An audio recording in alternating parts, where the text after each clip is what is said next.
आपने किस तरीके से कंप्लीट सिलेबस को मैनेज किया? पीवाईक्यू आपने कब तो मैं कंटिन्यूअसली नेट गेट के प्रीवियस ईयर्स सिर्फ ऑर्गेनिक में लगाती रहती थी। 6 घंटे सो उठो जाओ पढ़ो, उठो जाओ पढ़ो। कंपटीशन में वो 10 साल के बैचेस वाले सब है। आपका इंटरव्यू कैसा गया? इंटरव्यू अब आपका सब्जेक्ट नॉलेज टेस्ट नहीं। नमस्ते दोस्तों, मैं प्रवीण मलिक, फाउंडर ऑफ विज्ञान वृक्ष। आज हम बात करने वाले हैं एक और सक्सेस स्टोरी के बारे में। आज हमारे साथ हैं वसुधा, जिन्होंने एचपी असिस्टेंट प्रोफेसर की जॉब हासिल करी है विद AIR 20। आज हम जानेंगे उनकी सक्सेस स्टोरी के बारे में, उनके स्ट्रगल के बारे में और उनकी प्रिपरेशन के बारे में। तो वसुधा, सबसे पहले तो कॉन्ग्रेचुलेशंस। Thank you sir. और सबसे पहले मैं आपसे पूछना चाहूंगा आपके एकेडमिक बैकग्राउंड के बारे में, आपके होम टाउन के बारे में। आप उसके बारे में थोड़ा सा बताइए। ठीक है सर। मैं हरियाणा से बिलोंग करती हूँ। हरियाणा में एक जींद डिस्ट्रिक्ट है जहाँ से मैं बिलोंग करती हूँ। और नॉन मेडिकल में मैंने अपना स्कूलिंग कंप्लीट किया। उसके बाद दिल्ली यूनिवर्सिटी के रामजस कॉलेज से मैंने केमिस्ट्री ऑनर्स में ग्रेजुएशन कंप्लीट की 2018 में। फिर मैंने डीयू से हिंदू कॉलेज से पोस्ट ग्रेजुएशन किया केमिस्ट्री में। पोस्ट ग्रेजुएशन करते वक्त मैंने थर्ड सेमेस्टर में नेट क्लियर कर लिया था। देन उसके बाद मैंने अपनी प्रिपरेशन का जोन स्टार्ट कर दिया था। ओके। तो आपका एलएस जो था वो एमएससी के दौरान ही आपने निकाल दिया था? हाँ जी, मेरा फोकस उस टाइम पे सिर्फ नेट पे था क्योंकि मुझे पीएचडी का तब इतना माइंड में नहीं था। तो मुझे था कि मेरा नेट में क्लियर कर लूँ मास्टर्स करते हुए, ताकि फिर मैं और कॉम्पिटेटिव एग्जाम पे फोकस कर लूँ। तो मेरा नेट क्लियर हो गया था दिसंबर 2019। ओके, आपका माइंड पहले से क्लियर था कि मुझे पीएचडी की तरफ नहीं जाना है? हाँ जी, मास्टर्स के टाइम पे मुझे हो गया था कि अभी मैं पीएचडी के लिए, क्योंकि मुझे लगता है पीएचडी में आपको काफी इनोवेटिव आइडियाज चाहिए होते हैं, या फिर आपको पूरा अपना अच्छे से दिमाग देना होता है। ऐसे नहीं कि काम चलाओ वाली पीएचडी का मेरा बिल्कुल भी मन नहीं था। तो मैं थोड़ा टाइम ब्रेक लेना चाहती थी कि क्या मैं पीएचडी के लिए कैपेबल हूँ, क्या मैं पीएचडी कर सकती हूँ। तो मास्टर्स के बाद मैंने एक ब्रेक लेने का सोचा, तो इसलिए मैंने पीएचडी नहीं करी। वसुधा, किसी भी जर्नी में इंस्पिरेशन और मोटिवेशन का बहुत बड़ा रोल रहता है। तो आपकी लाइफ में कोई ऐसा मोमेंट रहा हो, कुछ भी ऐसी चीज रही हो जिसके बाद आपको लगा हो कि मुझे असिस्टेंट प्रोफेसर एग्जाम के लिए ही प्रिपेयर करना है, मुझे कुछ और नहीं करना? ओके। तो इसका सबसे प्राइमरी मोटिव तो मेरी लाइफ में मेरी मदर ही थी, क्योंकि मेरी मदर एक स्कूल टीचर है। तो हम्म। वाइल ग्रोइंग मैंने उनको हमेशा देखा कि एक टीचर कितना इंपॉर्टेंट रोल प्ले करती है ऑब्वियसली हर बच्चे की लाइफ में। मैं उनके स्टूडेंट्स को देखा करती थी कि वो आते हैं मेरी मम्मा के पास, कितने रिस्पेक्टफुली, कितनी डिग्निटी है इस प्रोफेशन में। ये सबसे basic. Hmm. And second thing होता है ऑब्वियसली कि आप नॉलेज अगर किसी को दे सकते हैं, अब आपके पास इतना है कि आप किसी को पढ़ा पा रहे हैं, उसको समझ में आ रहा है। तो ये कुछ चीजें थी जो मुझे स्कूल से ही था कि हाँ, टीचिंग लाइन में मैं जानना चाहती हूँ। देन जब कॉलेज में गई, रामजस में गई, तो वहां पर टीचर्स, वो असिस्टेंट प्रोफेसर के पढ़ाने से कि हाँ ये अच्छी लाइफस्टाइल है, यहाँ पर लाइफस्टाइल भी अच्छी है, और आप इतने यंग बच्चों में रह रहे हो, ये भी एक प्लस पॉइंट हो जाता है कि कॉलेज के हम्म। में आप बहुत ही यंग बच्चों में रहते हो, आप हमेशा यंग ही फील करते हो और आपको ऑब्वियसली हर नई चीज सीखने को मिलती है। और एक ये भी था मेरे हमेशा दिमाग में कि अगर आप मास्टर्स कर रहे हो तो अगर you can achieve the highest level, जहां पर सबसे, क्योंकि मास्टर्स के बाद आपके पास पीएचडी है, अदरवाइज मास्टर्स में आप हाईएस्ट लेवल ऑफ स्टडी कर लेते हो, तो आप हम्म। हमेशा उस टच में रहोगे जो जो आपकी हाईएस्ट लेवल ऑफ स्टडीज है, नॉलेज है। तो आप असिस्टेंट प्रोफेसर बन के आपकी खुद की भी पर्सनल लेवल पे काफी ग्रोथ है, एजुकेशनल डिपार्टमेंट में आपकी ग्रोथ है, आप हमेशा स्टडीज के टच में रहोगे। तो ये थे, तो प्राइमरी मेरी मदर ही थी जिनको मैंने हमेशा पढ़ाते हुए देखा, उनसे मैं पढ़ी भी थी। ओके वसुधा, तो इसमें मेन चीज हम बोल सकते हैं, एक तो आपकी जो मदर है उनकी वजह से, और दूसरा जो असिस्टेंट प्रोफेसर की जॉब है ना, उसमें आपको कॉन्टिन्यूसली ग्रो करने का मौका मिलता है, जो कि आई थिंक बाकी जॉब्स में नहीं मिलता है इस तरीके से। हाँ एग्जैक्टली, क्योंकि आप हमेशा कुछ ना कुछ, हमेशा साइंस में कुछ ना कुछ रिसर्च होती रहेगी, आप हमेशा कुछ ना कुछ नया नया ही सीखते रहोगे। आप इतने यंग चिल्ड्रन में रहोगे तो आपको और भी बहुत चीज होगी, आप हमेशा सोशलाइजिंग उसमें रहोगे। वसुधा, किसी भी कॉम्पिटिटिव एग्जाम को क्रैक करने के लिए प्रॉपर प्लानिंग की जरूरत होती है, प्रॉपर स्ट्रेटेजी की जरूरत होती है। तो आपने, सिलेबस काफी वाइड होता है स्टूडेंट प्रोफेसर का, अगर हम बात करें तो आपने किस तरीके से कंप्लीट सिलेबस को मैनेज किया? पीवाईक्यू आपने कब लगाए? और आपने नेट गेट के पीवाईक्यू को भी फॉलो किया है? और इसके बाद आपने सब्जेक्टिव एग्जाम का प्रिपरेशन कैसे किया?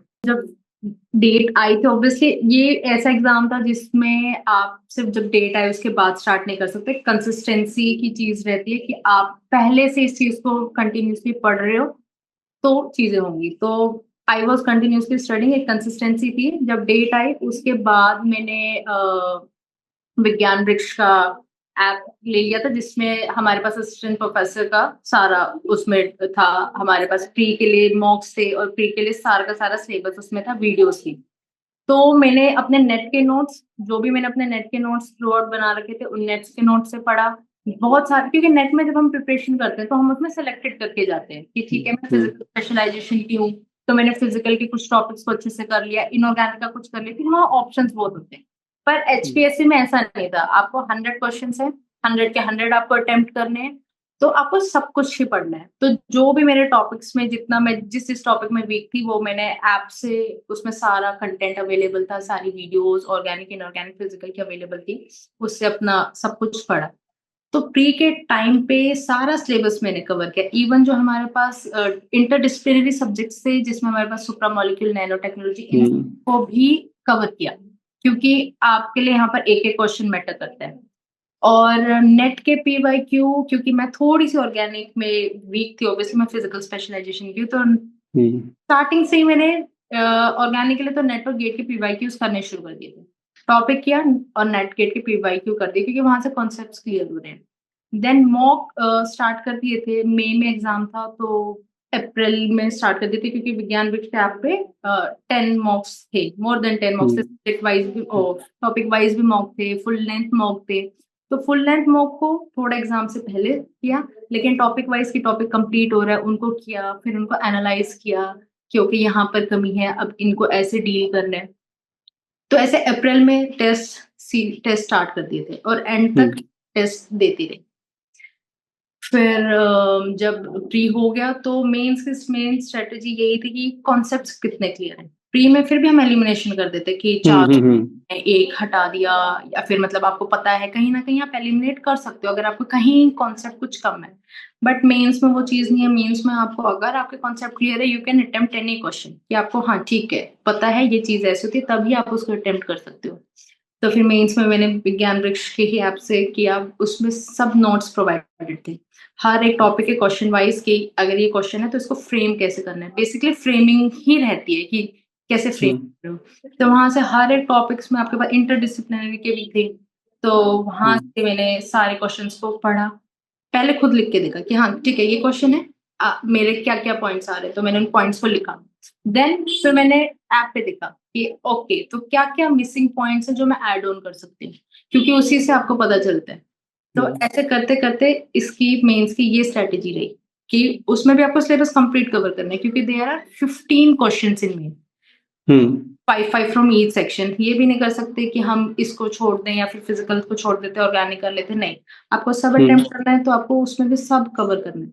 तो अगेन वो सब कवर किया। बुक्स की भी आप हेल्प ले सकते हो, बुक्स की भी हेल्प लिए जिस टॉपिक में आपको लग रहा है।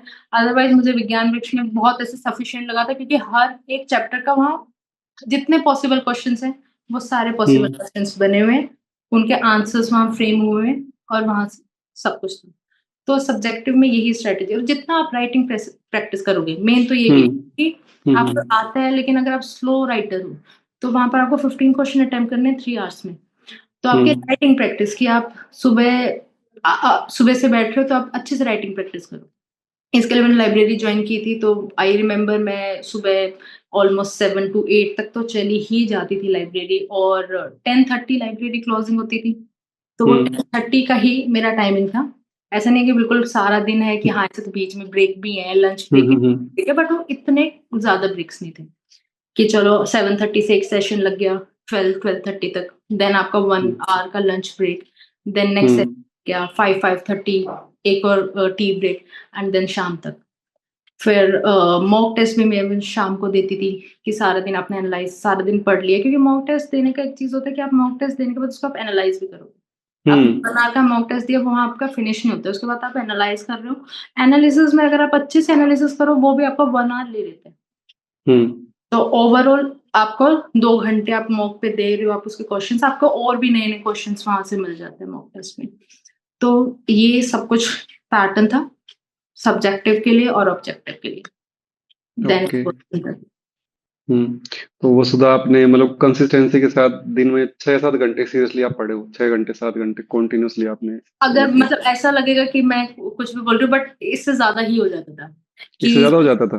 हाँ, कि क्योंकि ऑर्गेनिक वही मैं कह रही हूँ वीक थी, तो उसका जो नेट के, क्योंकि इतना वास्ट सिलेबस था ना कि आपको सब कुछ कवर करना है। तो आई रिमेम्बर कि शाम को घर आने के बाद, डिनर करने के बाद, रात को 12 से 2 वॉज की अब नेट के और गेट के ऑर्गेनिक के प्रीवियस ईयर लगेंगे। तो आपके लाइफ में एक टाइम पीरियड आता है कि जहां पर आपकी बॉडी सर्वाइव कर जाती है अगर आप हम्म 6 घंटे भी सो रहे हो, और आपको वो वाला सिचुएशन होता है कि ना इट्स डू और डाई, कि अगर आपको करना है, हम्म। तो आपकी बॉडी में अपने आप एक मोटिवेशन आ जाता है कि ठीक है 6 घंटे सो, उठो जाओ पढ़ो, उठो जाओ पढ़ो। तो this was my continuous cycle.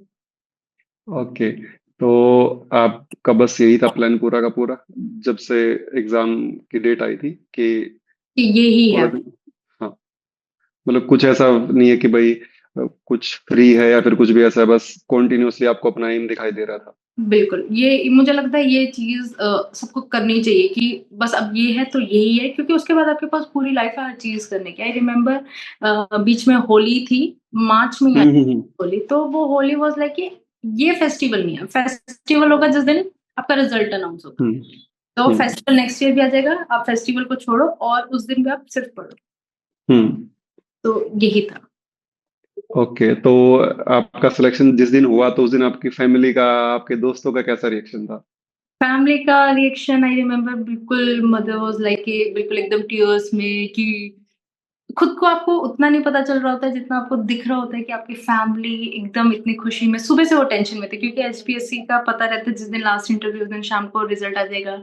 तो मुझसे हम्म ज्यादा मेरी फैमिली को टेंशन थी, हमारे हम्म हो जाएगा हो जाएगा हो जाएगा, और एकदम से रिजल्ट आया, हो गया, everybody was like in tears कि जिंदगी सफल हो गई, टाइप्स ऑफ डायलॉग। तो काफी अच्छा था। फ्रेंड्स तो काफी, मतलब हमेशा एक मोटिवेशन पार्ट है कि दोस्त ऐसे थे कि तेरा हुआ है सिलेक्शन, फुल स्टॉप। वो कभी हम्म हमेशा ऐसे मोटिवेट करते थे कि यू आर ऑलरेडी सिलेक्टेड, तो सेलेक्टेड है तो चिंता ही मत कर, प्री से पहले से उनका स्टेटमेंट ये। तो वो काफी सब बहुत खुश थे कि finally hard work page of वाला चीज।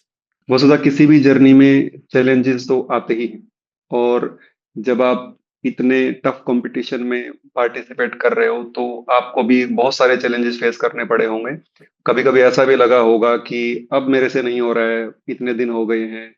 तो आपने उस चीज को किस तरीके से डील किया, और ऐसे कितने चैलेंजेस आपने फेस किए? ओके। तो आई रिमेम्बर ये वैकेंसी ऑलमोस्ट हरियाणा में ऑलमोस्ट 10 years के बाद आई है, आई गेस हम्म 2019 में आई थी, बट वो सिर्फ बहुत एक दो सीट्स की आई थी। तो हम्म सबसे बड़ा चैलेंज तो यही लगता था कि ओके अभी कंपटीशन में वो 10 साल के बैचेस वाले सब है, नए नए जीआरएफ भी है, क्योंकि मैं 2020 की मास्टर्स थी, तो ऐसा लगता था कि अरे हमें 5 साल हो गए हैं, बिल्कुल अभी लेटेस्ट जीआरएफ वाले बच्चे हैं, लेटेस्ट ये सब कुछ, ये बहुत एक एक चीज थी जिससे आपको डर भी लगता था क्या हम उस कंपटीशन में अब स्टैंड कर पाएंगे, इतने सारे हम्म लोग हैं, क्या हम फाइनली उस लिस्ट तक पहुंच पाएंगे जहां पर सब कुछ पैटर्न ही डिफरेंट है, क्योंकि एचपीएससी का आप ऐसा प्रीलिम्स वाला कोई और एग्जाम नहीं होता है। हम्म सेकेंड थिंग था कि मैं भी काफी ऐसे टाइम से प्रिपरेशन ही कर रही थी, तो ऐसा लगता था कि क्या इस बार हो जाएगा, क्योंकि लास्ट टाइम नहीं हुआ है किसी और एग्जाम में। तो ये भी बहुत हम्म चैलेंजिंग लगता था कि, तो ऐसे बहुत बार लो फील होता था कि होगा नहीं होगा। और कभी कभी लाइब्रेरी भी ऐसी जगह लगती है जहां पर आप देख रहे हो कंटिन्यूअसली सब पढ़ रहे हैं कि सब हम्म बीच में है कि अब किसका होगा अब किसका होगा अब किसका होगा। हम्म तो लो फील होना बिल्कुल जेन्युइन है, वो हर प्रिपरेशन के टाइम पे होता है, और आई गेस वो ही एक आपका मोटिवेशन फैक्टर बन जाता है कि जब आप हम्म लो फील कर रहे हो तो आपको हर वो एक्सपेक्ट दिख जाता है कि अगर ये नहीं हुआ तो लाइफ में क्या ही होगा। तो आप हम्म एकदम बूस्टअप होते हो कि नहीं नहीं नहीं नहीं नहीं, अब चीजें होंगी, आप कंसिस्टेंसी कर रहे हो, आप मेहनत कर रहे हो, आपको अच्छा होगा, सब होगा। हम्म आपका काम है मेहनत करना। ऑब्वियसली एक लक फैक्टर होता है, मैं ये नहीं कहूंगी कि मैंने मेहनत करी तो हो गया, नहीं, ऑब्वियसली एक लक फैक्टर होता है, क्योंकि अगर कट ऑफ से कोई 1 मार्क्स कम रह रहा है ये मतलब नहीं है कि उसकी मेहनत नहीं थी, उसकी मेहनत थी, बस उस दिन उसका दिल नहीं। हम्म तो this is hmm also factor. तो वही लक हम्म फैक्टर की भी चीज होती है कि हाँ, आपका काम है मेहनत करना, आपका काम है महाभारत के उसमें कहा कि कर्म करो, फल की हम्म चिंता मत करो। वो हम्म तो कभी कभी कुछ मोटिवेशन कोट्स कि जो मैंने अपने डेस्क पे लगाए कि नहीं नहीं इस बार होगा। बहुत सारे ऐसे कोट्स भी थे। अगर आप लो फील कर रहे हो, आप वो चीजें देख रहे हो, फिर आप अपनी फैमिली को हम्म। देख रहे हो कि नहीं ये मोटिवेट कर रहे हैं, दे आर लाइक कि नहीं होगा, इस बार तो होगा ही होगा।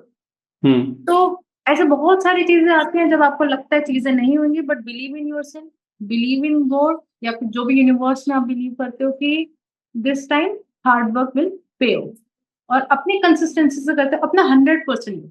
कभी ये नहीं होना चाहिए कि ओ उस दिन वो चीज कर ली होती तो ये हो जाता। बस अपना वो, हम्म। अगर आप में रिग्रेट नहीं है ना, तो आपका हम्म। बस अपना हंड्रेड हम्म। परसेंट जितना आप कर सकते हो, जो आपका वीक पॉइंट है बेसिकली आप उसको करते रहो।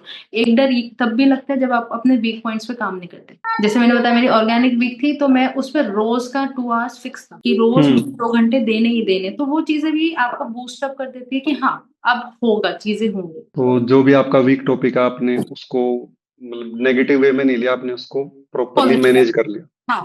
और मैं ये बोलूंगी कि ऑर्गेनिक ने मेरे, क्योंकि जो प्री थी उसमें ऑर्गेनिक काफी अच्छे लेवल की आई थी, उसमें हम्म। हम्म। टेस्ट के क्वेश्चंस की आई थी। हम्म। और तो वो मैं अपने वीक पॉइंट के ऊपर वर्क करती रही, तो मुझे ऑर्गेनिक ने वहां बहुत प्लस पॉइंट दिया कि हाँ हम्म। किया है, तो वहां पर मुझे उसका रिजल्ट भी मिला।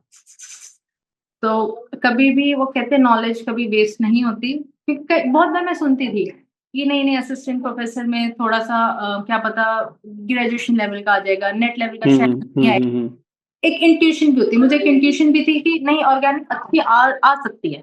और मुझे वो हम्म। ज्यादा ज्यादा क्या होगा नहीं आएगी, मैं प्रीवियस ईयर लगा लेती हूँ, मेरे कॉन्सेप्ट अच्छे होंगे। तो मैं कंटिन्यूअसली नेट गेट के प्रीवियस ईयर्स सिर्फ ऑर्गेनिक में लगाती रहती थी। मतलब अच्छा। ऑर्गेनिक में मेजर लगाती थी, ऑब्वियसली फिजिकल हम्म। केमिस्ट्री और इनऑर्गेनिक में भी लगाती थी। तो हाँ ये सब कुछ लो पॉइंट्स तो सब आएंगे ही आएंगे, बट अपना फेथ मत भूलो, अपनी कंसिस्टेंसी मत भूलो, और अपने आप में बिलीव मत बंद करो। करते रहो, चीजें होंगी। वसुधा, अब इंटरव्यू के बारे में बात करते हैं। आपका इंटरव्यू कैसा गया था? क्योंकि इंटरव्यू के भी शायद 12.5 मार्क्स थे इस वैकेंसी के अंदर। जब इंटरव्यू की डेट आ गई थी उसके बाद फैक्टर यही था कि कैसे इंटरव्यू में करना है, अपने आप को प्रेजेंट कैसे करना है। बेसिकली इंटरव्यू आपकी वहां पर अनाउंस भी हुआ था कि इंटरव्यू अब आपका सब्जेक्ट नॉलेज टेस्ट नहीं है, वो ले चुके हैं आपका subject knowledge hmm. Test, it's your personality test. तो वहाँ इंटरव्यू में आपकी पर्सनैलिटी का ही टेस्ट था कि क्या आप एक असिस्टेंट प्रोफेसर बनने के लिए कैसे एलिजिबल हो, आप में कॉन्फिडेंस क्या है। तो हम्म। इंटरव्यू में ये सब कुछ ज्यादा चीजें देखी गई थी। इंटरव्यू पैनल काफी अच्छा था, फ्रेंडली थे वहां पर सब कुछ। हम्म। बेसिक उन्होंने केमिस्ट्री से क्वेश्चंस पूछे थे कि अच्छा केमिस्ट्री में ही जैसे मेरे से क्वेश्चन पूछे थे, उनका क्वांटम का एरिया रहा था सारा कि क्वांटम में उन्होंने अलग अलग चीजें पूछी, एप्लीकेशंस क्या क्वांटम की, क्वांटम नंबर हम्म। क्या होता है, रीजनेबल अनसर्टेनिटी प्रिंसिपल के बारे में पूछा था।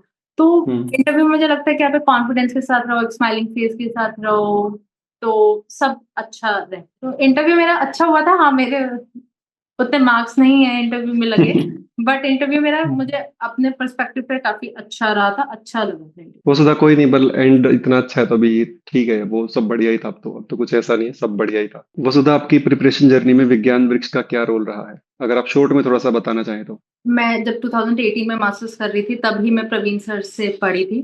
तब मैं उनसे क्वांटम पढ़ी थी और क्वांटम ही मेरा फेवरेट सब्जेक्ट रहा। तो तब से जब मैंने ये असिस्टेंट प्रोफेसर की वैकेंसी आई, तो मैंने प्रवीण सर को ही सबसे पहले कॉल किया था कि सर क्या स्ट्रैटेजी रखनी है, कैसे पढ़ना है, प्री को कैसे अटेम्प्ट करना है। तो प्रवीण सर ने हर चीज डिटेल में बताई थी कि ऐसे कर लो, ये कर लो, वो कर लो, plus we are launching our assistant professor का भी कोर्स, तो आप वो भी देख सकते हो अगर आपको अच्छा लगे। तो मैंने हम्म। विज्ञान विक का कोर्स लिया। उसके बाद उस कोर्स में मुझे हर चीज अवेलेबल थी, सारे टॉपिक्स की सारा कोर्स अवेलेबल था। उसमें आप मॉक टेस्ट अवेलेबल थे, even subject wise topic wise भी हर टेस्ट अवेलेबल था। जब जब ऐसे होता था कि आई रिमेम्बर प्री से पहले मैंने काफी बार कॉल किया कि सर इतना स्कोर आ रहा है, सर हम्म। क्या कम है क्या, या फिर और भी करना चाहिए, ये करना चाहिए। तो सर ने हमेशा एक मोटिवेशन ही दिया, और ये मैं बिल्कुल दिल से बोल रही हूँ, एक मोटिवेशन दिया कि हाँ आपने इतना कर लिया, हो जाएगा, आपका हो जाएगा, आप चिंता मत करो। तो विज्ञान वृक्ष का मुझे लगता है कि जो कोर्स की क्वालिटी थी वो बहुत ही अच्छी थी, क्योंकि उससे बहुत ज्यादा पेपर भी ऐसा लगा कि हाँ वहाँ मॉक दे रखे, वहाँ बहुत बेनिफिशियल रहा मुझे फ्री में मॉक दिया हुआ। फिर मेंस में भी सारा इनका कोर्स अवेलेबल था, उसमें सारे क्वेश्चंस सब कुछ था, टॉपिक वाइज सारी चीजें थी। तो थैंक यू विज्ञान वृक्ष इस कोर्स के लिए, ऑब्वियसली थैंक यू सर हमेशा इतना मोटिवेट करने के लिए, प्री के बाद भी मेंस में भी। वसुधा, पर मैं हमेशा यही बोलता हूँ कि आप लोगों की ज्यादा मेहनत होती है। हम तो मतलब सब बच्चों को बराबर ही पढ़ाते हैं। मैं तो कब से ये बात मानता भी हूँ कि एक टीचर सब बच्चों को बराबर ही पढ़ाता है। हाँ सर, लेकिन लेकिन एक गाइडिंग लाइट हमेशा जैसे बच्चों को मुझे बहुत एक गाइडिंग लाइट अगर आपको दिखे तो ही आप बेटर उस टनल से बाहर निकल सकते हैं। ये फैक्टर भी है। और मेरी जितने भी बच्चों से मेरी बात होती थी, जितनों से भी मेरी बात, उनका सबका हो गया। जैसे जिनसे पर्सनली कांटेक्ट थे ना, तो लगभग उनका सबका ही हो गया है। तो ये विज्ञान वृक्ष के मुझे रिजल्ट ही है। नहीं, तो मुझे भी अच्छा लगता है जैसे कि तुमने भी ऐसे कांटेक्ट किया और बताया कि सर मेरा ऐसा ऐसा हो गया है, फिर काफी और बच्चों ने बताया। तो यही एक चीज होती है कि जो थोड़ा सा हमें भी मोटिवेट करती है। मुझे भी ऐसा लगता है कि थोड़ा सा और बेटर किया जा सकता है, तो और इम्प्रूवमेंट करने के लिए ही मोटिवेशन मिलता है इन सब चीजों से। तो भी जरूरी होती है वाली चीज। वसुधा, अब आप एक फैकल्टी, टीचर, मेंटर आप खुद हो चुके हो, तो आप जिन बच्चों का नहीं हुआ है या फिर जो बच्चे किसी भी एग्जाम की प्रिपरेशन कर रहे हैं, तो आप उनको क्या मैसेज देना चाहोगे? फर्स्ट थिंग तो मैं ये बोलना चाहूंगी कि मेहनत सब कर रहे होते हैं। ये नहीं है कि आज आपका नहीं हुआ तो आपकी मेहनत कम थी। कभी कभी दिन की बात हो जाती है कि उस दिन आपका दिन नहीं था, अदरवाइज आपकी मेहनत कभी वेस्ट नहीं जाती। मैंने खुद लास्ट 5 ईयर से मैं प्रिपरेशन के ही जोन में थी, साइड। हम्म। तो द थिंग इज कि आप करते रहो, आप कंसिस्टेंसी से चीजें करते रहो। आज रिजल्ट नहीं आया, आप गिव अप मत करो कि ओ नहीं हम्म। हुआ छोड़ दो। अगर आपको लो फील हो रहा है, किसी भी एग्जाम के बाद आपका नहीं हो रहा, आप ब्रेक लो। आप 1 महीना हम्म। 2 महीना ब्रेक लो, लेकिन फिर उसके हम्म। बाद उसी एनर्जी के साथ दोबारा स्टार्ट करो और फिर दोबारा प्रिपरेशन स्टार्ट करो। और कंसिस्टेंसी से करते रहो, हार्ड वर्क करते रहो। एक ना एक दिन तो सक्सेस आपको मिलेगी ही मिलेगी। तो हम्म। नेवर फील, हाँ लो फील होता है, मैं कोई इनह्यूमन की तरह नहीं बोलूंगी अरे लो फील मत करो। लो फील होना बिल्कुल हम्म। जेन्युइन है। 1 दिन 2 दिन आप अच्छे से लो फील करो, 1 महीना। लेकिन जब आप जोन से हम्म। बाहर निकलोगे ना, तो हम्म। बिल्कुल अब फ्रेश निकलो। कि अब उस हम्म। पुराने एग्जाम का दुख मत करो कि वो नहीं हुआ। लेट इट बी, हम्म। वो चला गया है। आपकी लाइफ में जो बेटर एग्जाम होगा वो क्लियर होगा और आपको अच्छा जॉब भी मिलेगा। मतलब जो पास्ट में हो चुका है उसका थोड़ा सा दुख मना लो कुछ टाइम, अगर कुछ हाँ, ऐसा है तो। हाँ और दुख मना लो उस क्योंकि बहुत जेन्युइन है, दुख होना बहुत जेन्युइन हाँ। है। तो आप दुख हम्म। मनाओ, अच्छे से मनाओ। लेकिन जब आप जिस दिन उस दुख को छोड़ोगे, ऑब्वियसली अच्छे से, ऐसा भी नहीं कि साल भर मनाते रहो। 1 महीने मैक्सिमम अगर आपने मना लिया दुख, तो आप उस चीज को छोड़ के और दोबारा से स्टार्ट करो अपनी प्रिपरेशन नेक्स्ट एग्जाम के लिए। थैंक यू वसुधा। आपकी जर्नी बाकी सब बच्चों के लिए भी एक इंस्पिरेशन है, और काफी सारे बच्चे इस जर्नी से जरूर सीखेंगे। कंसिस्टेंसी, रेगुलरिटी, हार्ड वर्क, कभी ना हार मानने वाला एटीट्यूड आपकी इस जर्नी से जरूर बाकी बच्चों को मोटिवेशन देगा। Thank you Vasudha, and thank you so much for this interview. Thank you sir, आपको भी। And all the best to everyone preparing for the government exams. You will crack it. All the best.